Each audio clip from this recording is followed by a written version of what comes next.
नमस्ते। आज से हम क्लास 8 की रीडिंग स्टार्ट करेंगे।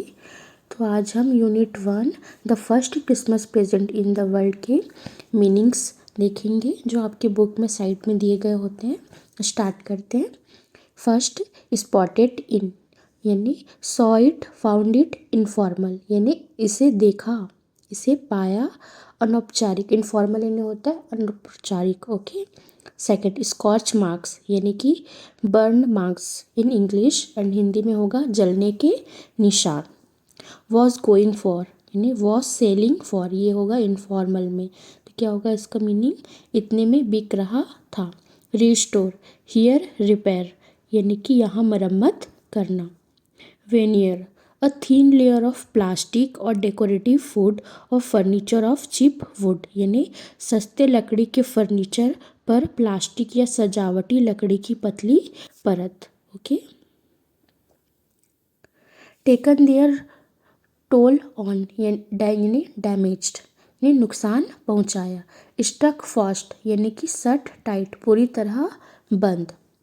स्क्रपल्स यानी feelings that make you hesitate to do something wrong, ऐसी भावनाएं जो आपको कुछ गलत करने से रोकती है, उसे क्या कहते हैं? स्क्रपल्स। नेक्स्ट, स्टैंडिंग टू यानी कि खड़े होना।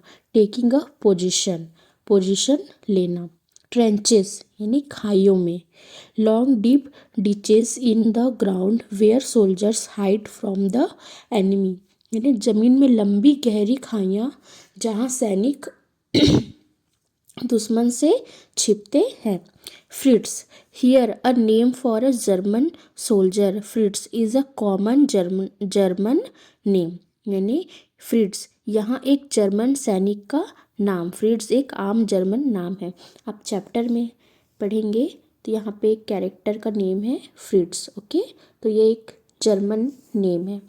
Tommy, a common English name used here to refer to British soldier, एक आम अंग्रेजी नाम जिसका इस्तेमाल यहाँ ब्रिटिश सैनिकों के लिए किया गया है। तो टॉमी जो है वो क्या है? एक ब्रिटिश सोल्जर है, और फ्रिट्स क्या है? एक जर्मन सोल्जर है। इस चैप्टर में हम आगे देखेंगे। दैट वुड बी दैट यानी कि बस इतना ही। That was all, that was the end of the matter यानी कि बस इतना ही था, बात यहीं खत्म हो गई यानी that would be that. Snaps, pronounced snaps यानी कि प्रोनाउंस नहीं, उच्चारण में होगा snaps. A German drink made from grain यानी कि अनाज से बनी एक जर्मन ड्रिंक, उसको क्या कहते हैं? Snaps.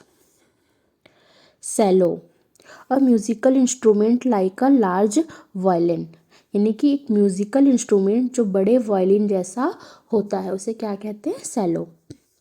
मार्जिपन, a sweet covering on a cake made from sugar, eggs and almonds यानी कि चीनी, अंडे और बादाम से बनी केक पर लगने वाली एक मीठी परत को क्या कहते हैं?